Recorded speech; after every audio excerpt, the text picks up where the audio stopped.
Hi everyone. Hey, thanks for being here.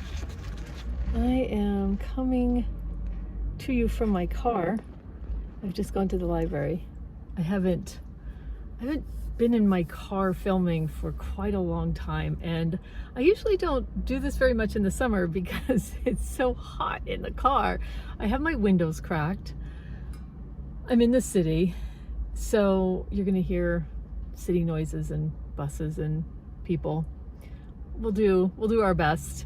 But I just ran into the library and I wanted to talk to you about stuff that I have read and finished. I'm trying to get this situated. Okay. I probably mentioned in a couple of my last videos that I was reading the next in the Palliser series. And this one is Phineas Redux. And I went into it with a thought in my mind about how much I enjoyed or was lukewarm about Phineas Finn, which is a book that is earlier in this series. I swear if it's not earlier in this series, I have lost my mind. Is it? Yeah. It's Phineas Finn comes right before the Eustace Diamonds. Phineas Finn is very political. Phineas is a politician. He lives in Dublin, but then he joins politics and he's in London. And then he ends up back in Dublin when that novel ends. So there's some dry Parliament sections of that one. This one, though, we're picking up when Phineas is in Dublin, and I don't think it's a spoiler. Well, I won't say why he then ends up in London. I won't say.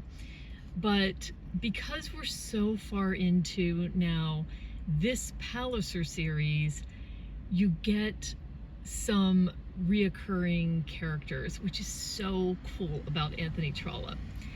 This is one of those books where it did it to me again, where I did not know where it was going. I could not have told you at all where this was going. I didn't know if Phineas was going to end up with someone or not end up with someone or try to end up with someone.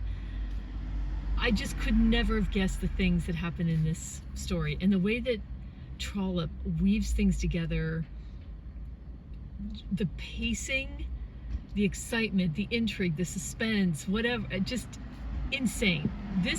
I thought Eustace Diamonds was going to be my favorite of this series. Now it might actually be Phineas Redux, or at least they hold the same place.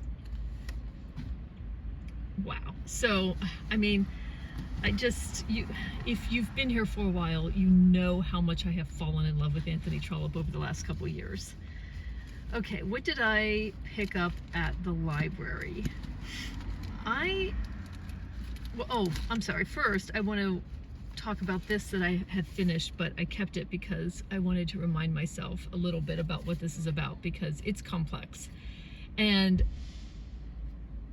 so good. Elizabeth Bowen's The House in Paris. I have read Death of the Heart, and what else? Have I not read anything else? I don't think, I guess. I thought I did, but The Death of the Heart was excellent. And then I heard on a couple podcasts The House in Paris. I think the Mookse and the Gripes, Trevor and Paul, were talking about this because they had heard talk about it on yet another podcast. There's a lot of people walking down this sidewalk. Sorry. What I knew about this book, and was not at all a spoiler to me because they didn't really get into what the book was about, but they did talk about the fact that it has 3 parts to it. That's all I knew. And that it was in this same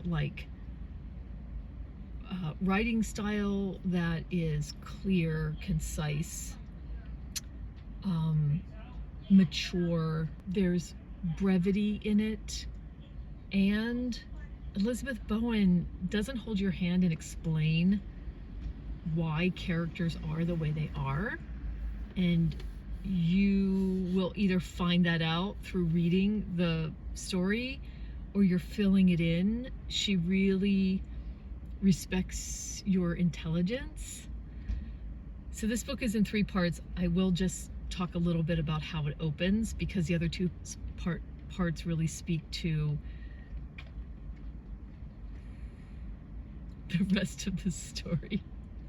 I had 2 people walking right beside my car really closely, one on the left, one on the right, and they're together. They just happened to split how they were walking past my car. When 11-year-old Henrietta arrives at the Fishers' well-appointed house in Paris, she's prepared to spend her day between trains. So she comes to this house in Paris.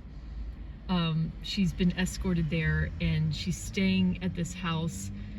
I think her parents know the Fishers, and she's simply there for the day between trains.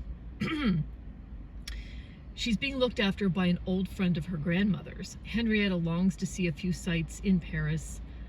Henrietta finds that the visit coincides with that of Leopold, an intense child who's a couple years younger than Henrietta, who has come to Paris to be introduced to the mother he has never known. In the course of a single day, the relations among Leopold, Henrietta's agitated host Naomi Fisher, and the older woman upstairs, who is the dying matriarch. When Henrietta leaves the house that evening, it is in possession of the kind of grave knowledge usually reserved for adults. This is an artful and psychologically acute novel. I didn't read the introduction until afterwards, but I'll just read you a part. So Leopold, at some point when they're hanging out, Henrietta and Leopold are hanging out, he gets to go upstairs to talk to or meet the matriarch, Madame Fisher. No doubt you do not care for fairy tales, Leopold. An enchanted wood full of dumb people would offend you. You are not the young man with the sword who goes jumping his way through. Fairy tales always made me impatient also. But unfortunately, there is no doubt that in life such things exist. The assumption of intelligence, the treating of these 2 children like they're adults, makes this such an unusual and engaging and enjoyable novel. The fact that you're dropped into book 2, part 2, without any explanation. What's the name of part 2? So part 1 is called The Present, meaning right now, not anything else.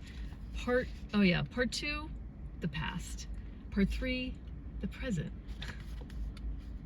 I really want to say as little as possible about this, because the fact that I started listening to the podcast Bright Shiny Books that Mookse and Gripes were referring to, and they started talking about this book, I listened to enough to intrigue me, and then I went and got the book. Speaking of Elizabeth Bowen, I actually pulled off the shelf another of her books because I thought, I don't know, should I try something else now? So I don't know. I just picked To the North off the shelf. Yeah, see, the Death of the Heart, in which there's a marvelous study of an adolescent girl called Portia. That story also has people treating the young woman or the teenager as an adult. It's a theme with Elizabeth Bowen, apparently. I really like it, though. This one is about, it's a love affair from the woman's point of view. It portrays a classic romantic entanglement of a sympathetic, honest, well-meaning young woman who cannot resist becoming involved with a man who is patently caddish and predatory. Nothing will be an ordinary plot or characters, I'm assuming, with Elizabeth Bowen. We'll see. You know, it's always a risk going to another story, but small risk, right? And I had on hold for me, finally, I don't know why it took so long to come in, but Death in Venice by Thomas Mann. I read Magic Mountain. Took me a long time to read it. I adore that story. I still think about it mainly, or that might be because I read it and then I also had an audiobook that I would listen to sometimes, and it's an excellent edition of the audiobook. I'll list who the narrator is down below. World famous masterpiece by Nobel laureate Thomas Mann. Published on the eve of World War I, a decade after Buddenbrooks had established Thomas Mann as a literary celebrity, Death in Venice tells the story of Gustav von Aschenbach, a successful but aging writer who follows his wanderlust to Venice in search of spiritual fulfillment that instead leads to his erotic doom. I think that was enough to draw me in. This is a translation by Michael Henry Heim. I wasn't paying attention to translation editions or anything like that. This has an introduction by Michael Cunningham. So that's cool. I will be very happy to be back in the world of Thomas Mann. I do have Buddenbrooks, but Buddenbrooks is a very large book. I don't mind very large books. But I don't know. I don't know why I haven't picked it up. Maybe after reading this, I'll then turn to Buddenbrooks because I'll just want another Thomas Mann. I don't know. I don't know.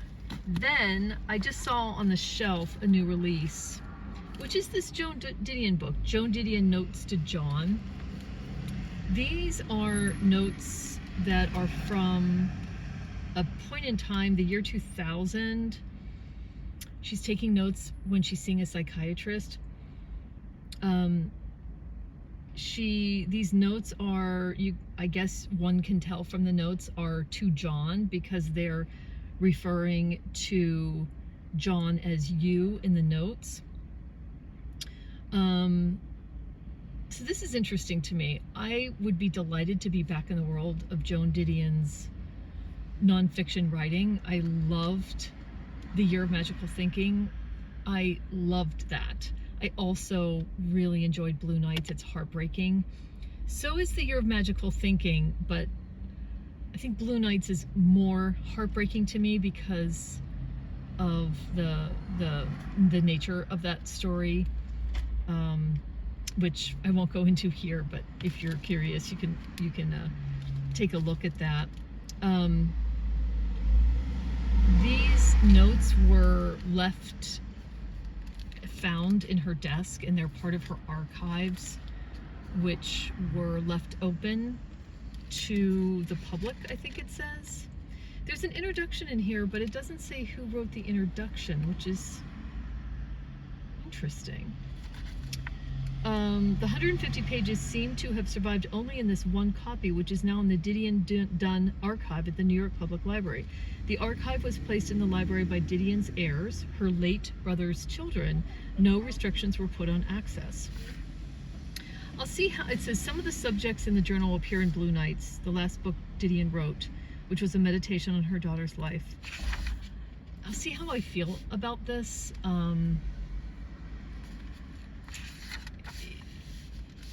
Yeah, it's interesting. You can make some judgment calls about, like, were these notes private, and if they weren't to be found, then would they have been somewhere else other than her desk? I don't know. So we'll see how I feel. We'll see how I feel about that. But I started reading the first page, and I thought, oh, her writing. Oh. But if I don't feel comfortable reading this, then maybe I'll reread The Year of Magical Thinking. But we'll see. Maybe it's just that I'll skip some parts that I feel are, I don't know. I don't know what I'm saying. I'll make a call on that. Just to say that Joan Didion's nonfiction writing is, of the two things I've read, are amazing. I will define amazing a little bit more at some point, maybe when I'm not in this hot car, because that's a very general term and not a very good way for me to share information to you. There's somebody on the phone right beside me. I'm still reading East of Eden.